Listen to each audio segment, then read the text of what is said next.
Hi, Emma. We're going to start a new book today, a new chapter book, and this is The Story of Dr. Dolittle. Chapter 1, Puddleby. Once upon a time, many years ago, when our grandfathers were little children, for you it was more like when your great-grandmother and your Nana were little children, there was a doctor, and his name was Dolittle, John Dolittle, M.D. M.D. means that he was a proper doctor and knew a whole lot. He lived in a little town called Puddleby on the Marsh that was in England. All the folks, young and old, knew him well by sight, and whenever he walked down the street in his high hat, everyone would say, "There goes the doctor, he's a clever man." And the dogs and the children would all run up and follow behind him, and even the crows that lived in the church tower would caw and nod their heads.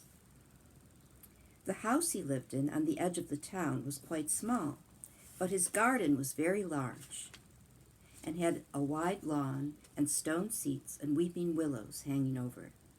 His sister, Sarah Dolittle, was housekeeper for him, but the doctor looked after the garden himself.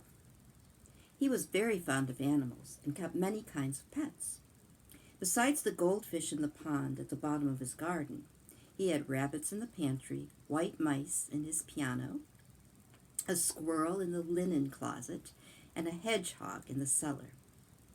He had a cow with a calf, too, and an old lame horse, 25 years of age.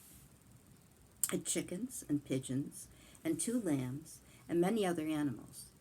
But his favorite pets were Dab-Dab the duck, Jip the dog, Gub-Gub the baby pig, Polynesia the parrot, and the owl, Tutu. His sister used to grumble about these animals and said that they made the house untidy.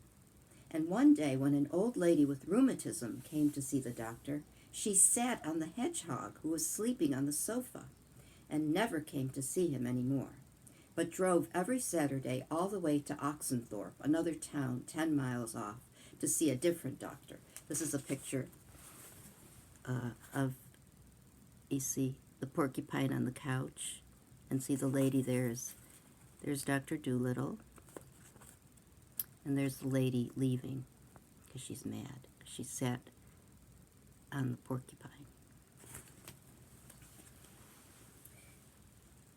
Then his sister Sarah Dolittle came to him and said, "John, how can you expect sick people to come and see you when you keep all these animals in the house? It's a fine doctor would have his parlor full of hedgehogs and mice. That's the 4th person these animals have driven away. Squire Jenkins and the parson say they wouldn't come near your house again, no matter how sick they were. We are getting poorer every day.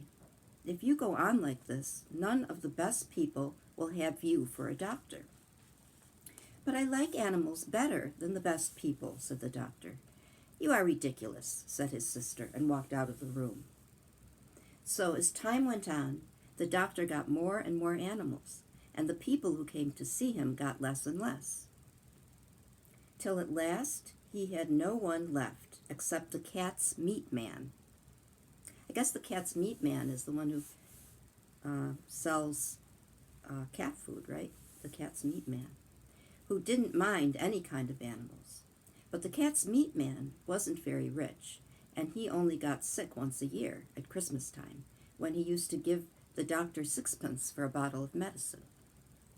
6pence a year wasn't enough to live on, even in those days long ago, and if the doctor hadn't had some money saved up in his money box, no one knows what would have happened. And he kept on getting still more pets, and of course it cost a lot to feed them. And the money he had saved grew littler and littler.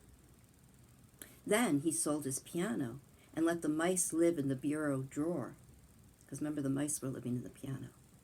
But the money he got for that too began to go, so he sold the brown suit he wore on Sundays and went on becoming poorer and poorer.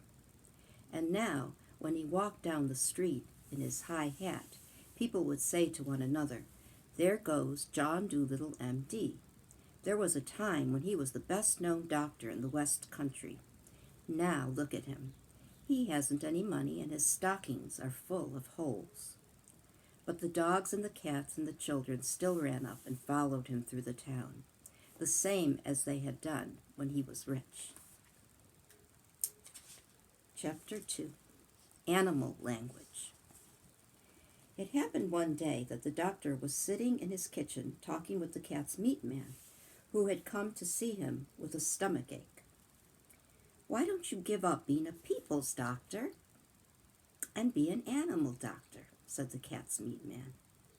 The parrot Polynesia was sitting in the window, looking out at the rain and singing a sailor song to herself. She stopped singing and started to listen. "You see, doctor," the cat's meat man went on, "you know all about animals, much more than what these here vets do. What that book you wrote about cats, why, it's wonderful. I can't read or write myself, but I'd write some books. Or maybe I'd write some books. But my wife, Theodosia, she's a scholar, she is, and she read your book to me. Well, it's wonderful. That's all that can be said, wonderful. You might have been a cat yourself. You know,